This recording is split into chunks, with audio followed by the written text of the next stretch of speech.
If you have not yet watched the latest episode of Paradise on Hulu, I have spoilers, so you might want to just reschedule to watch this video.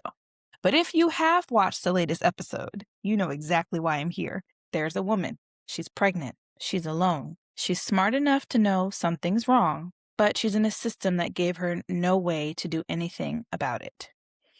I'm Leah Hairston. I'm a doula, a maternal health systems architect, and someone who has been fighting for over a decade to make sure that what happened on that screen does not happen in real life. Today, I want to talk about what we saw, what it means, and what you can actually do about it because we do have the tools. We just have to use them. Let me walk through what we saw because the writers did their homework, and I want to honor that. This woman had medical training. She was tracking her own blood pressure, and then she noticed blurry vision. She saw that her feet were swollen, and she saw her blood pressure numbers climbing. She suspected preeclampsia, and she was right to suspect it. Preeclampsia is a serious pregnancy complication.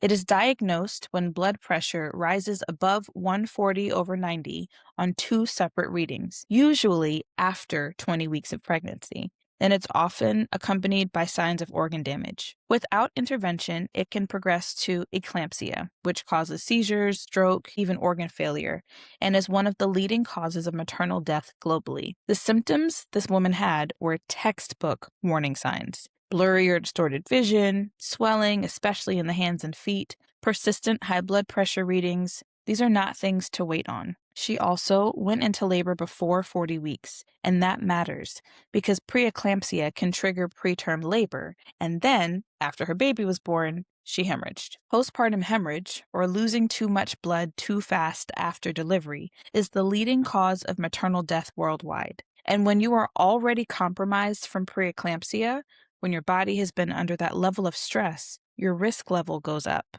This woman died because she was in a world where she had the knowledge, but not the infrastructure or proper interventions to support her. And here's what makes that especially painful to sit with. In the United States of America, 84% of maternal mortality cases are preventable.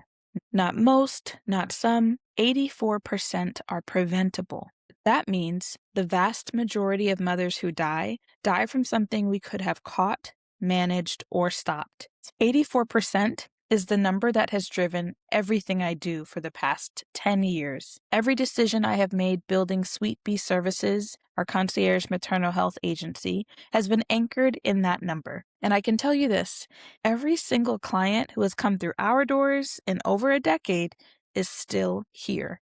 100% survival rate, including high-risk pregnancies like what we saw in Paradise. Every one of them came home. That is not luck. That is intentional. That is what happens when you build a team around a person before a crisis has a chance to become a tragedy. So, if you are not our client, and most of you watching this are not yet, let me give you something to work with right now. Before I get to the practical, I need to acknowledge something else the writers did in this episode that I think deserves to be named. They showed us two births, two very high-risk pregnancies, two very different outcomes. One ended in a C-section or an abdominal birth, with a medical team, with various interventions, with a baby and a mother who both survived. The other ended with a mama surrounded by people who cared for her, also having a medical team, also with a baby who arrived earthside, but this mother did not make it.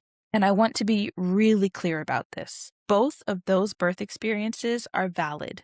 Both of them are real, and both of them can happen to anyone, regardless of how prepared you might feel, regardless of how much you know, regardless of how hard you fight. Both of them are worth honoring. We live in a culture that sometimes treats cesarean births as less than, and we live in a culture that sometimes treats death in childbirth as something that only happens to people who didn't know or did not do enough. Neither of those things is true. What is true is that the kind of support you have around you before, during, and after birth changes the odds. Now, I want to be really clear. It does not eliminate risk totally, but it does change the odds, and that is what we're here to talk about. There's one more thing I want to honor from this episode before we get into action steps. When the midwife was helping deliver the rest of the placenta and began fundal massage with retrieval, the birthing woman said stop.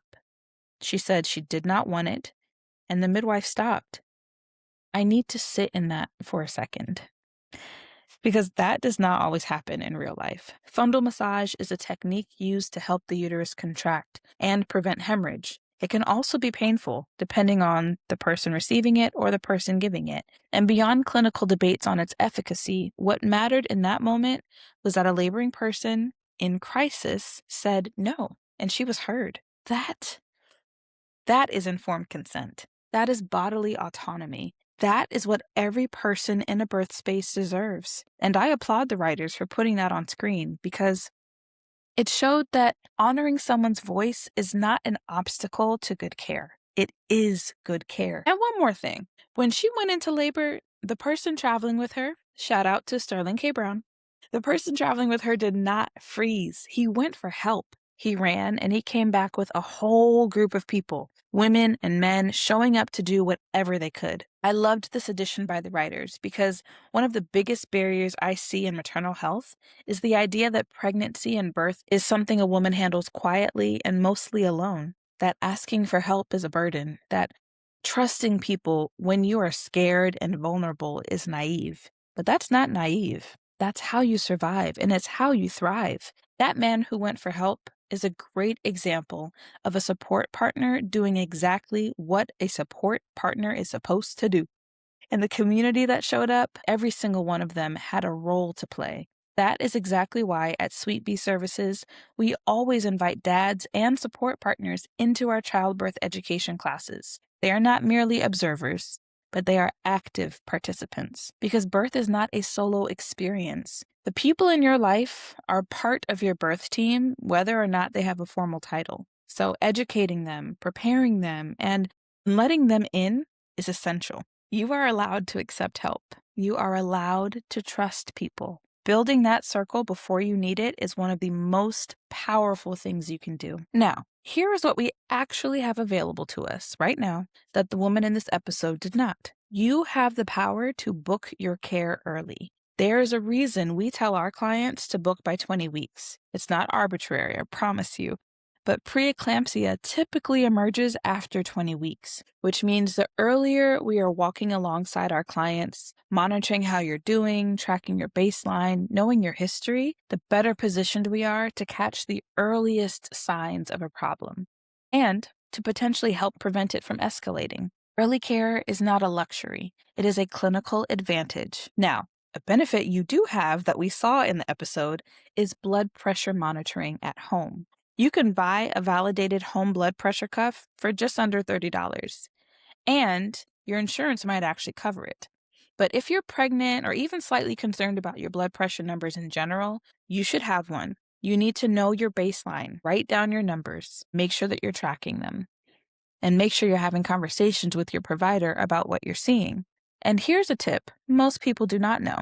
If you take that cuff with you to your next medical appointment, you can ask them to calibrate it. You can ask them to take your blood pressure at the same time the machine does, so you can confirm the numbers that you are seeing at home match what they would see in the office. That simple step makes your home readings actually useful, because that way you and your care team can have a conversation instead of you just feeling anxious about what numbers may or may not mean. If you see two readings at or above 140 over 90, please call your provider the same day. Please do not wait. Another helpful tool you can have at your disposal is the Sweet Bee Health app. This is where home monitoring becomes something your whole team can see.